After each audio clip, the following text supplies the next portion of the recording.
when we look at the term Hebrew Israelites, some of us never consider to understand what Hebrew means, to pass over, to go over to a region beyond. So when we look at the historical relevance of the Passover and the significance of Hebrews and the Israelites, the Passover and the crossing over is one of the functions of what a Hebrew is, meaning to cross over, to go over. So this connection of these star systems with these shamans, we understand Shem, who was one of the sons of Noah. And when we look at how ancient the Americas is in regards to calculation in this land and the significance of why America has been hidden and why a lot of the changing in calendars and times have been done, is to hide the significance of the true coordinates and the true understanding of this location of this land in regards to calculation and time, and to this ancient priesthood of the Shem, which is also, when we look at Shem, shaman, heaven, Shem, heaven, celestial order, and the pole systems, and the tracing of the Dogon, the Dagon. So when we look at Dagon, Dogon, and the fish, we understand the fish significance with the Ithacus, and Jesus, Joshua, and the Passover, the sacrificial lamb, and all these different things I've been showing throughout the year.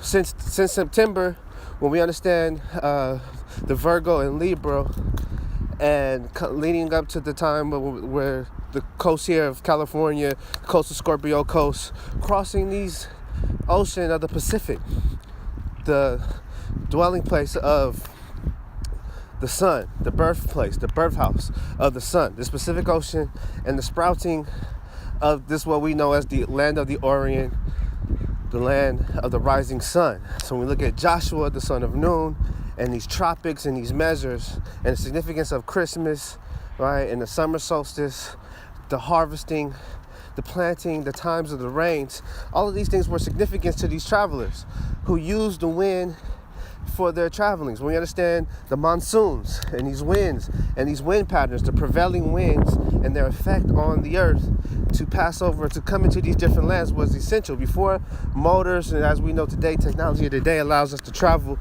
right, on motors, not necessarily needing the earth or nature to transport, right? But in these ancient times, we have to understand the wind and the earth and nature was essential for one person to move from landmass to landmass across these waters.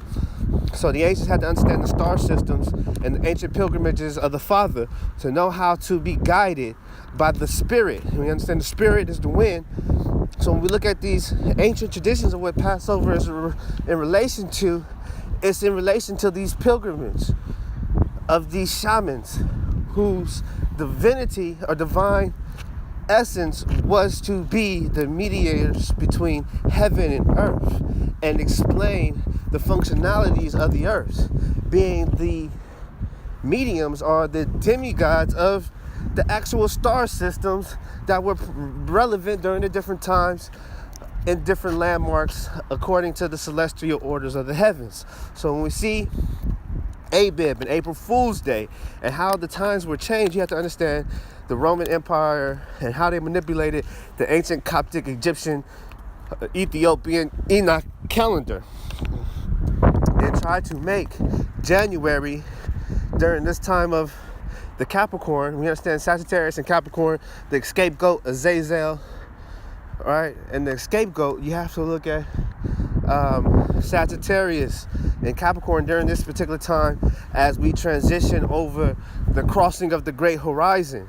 So when you understand the great horizon of Capricorn and Cancer and these pillars of the earth, these pillars, which are also known as solstices, right? When you have Cancer, the tropic, which is part of the northern solstice, and Capricorn, the southern solstice. So we can understand the Pesach and the passing over Sagittarius, Capricorn, Aquarius, into the time of the Pisces, into the time of the Aries, where we understand how the Aryan tried to invade these regions of Indus, the Indus Valley, and make blackness, darkness a sin, a demonic thing.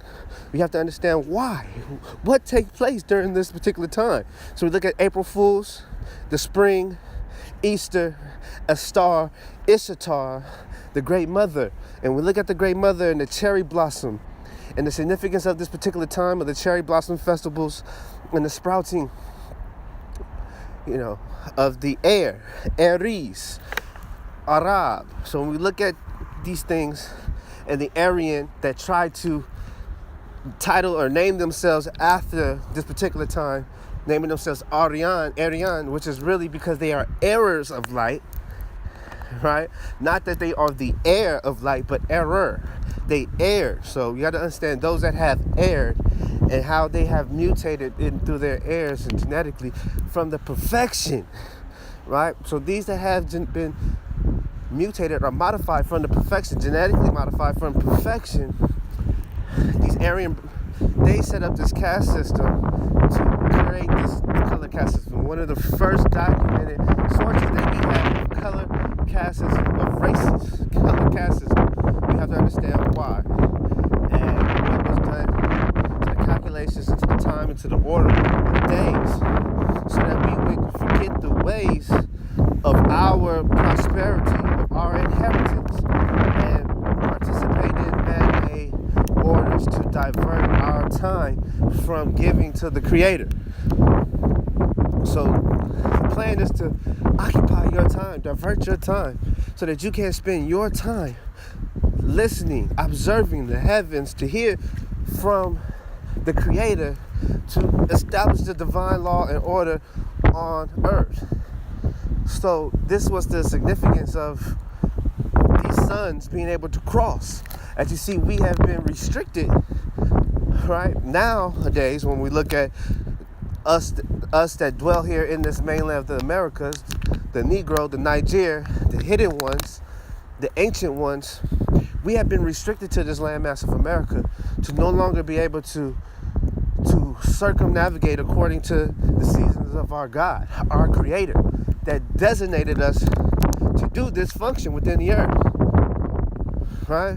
To provide the protection for the seeds, the oncoming seeds being birthed during these different times. When we understand the birth house and how the church became developed, the actual temple of the church.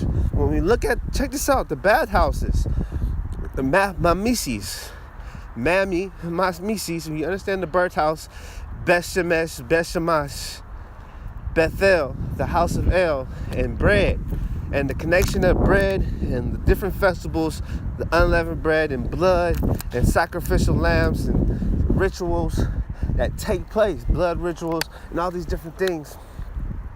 We have to understand that judgment was also a portion that had been given to us, right? To bring judgment as well as life, death and life, gift and curses. And this responsibility to be the judges of this earth, right,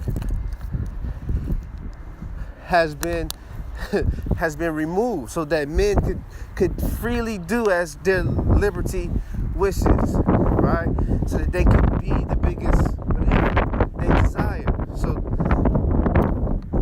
So as we see this system now spreading worldwide to where these countries in the Middle East, different lands where these ancient Americans travel and establish order, now we see how we have been used to be the trendsetters to now allow, right, as they say, women liberty, sex, right, the liberty to have sex with whatever you want. Because we got to understand, we set orders in all these different countries. When you look at these Muslim countries today, you got to understand who set this order. I know we get tied up into who the Quran, Bible, and all these different things. You got to understand the codes of ethics of the Creator are spoken in every language. Prior to the Tower of Babel, you got to understand the order of the law that was given to Abraham prior to Moses. Right? Abraham had kept all the commandments and the charges and the precepts of the Most High. Genesis 26 tells you that, right? And 16, it tells you about Abraham, keeping the laws. So we got to understand that Abraham had the Torah prior to Moses. So when we look at the Tower of Babel, Shem, Melchizedek, the law, the Torah was in existence, right? So these holy days have prehistoric relevance. When we go back to Enoch, and to others that passed over, crossed over. Understand, pass over and come into your higher self.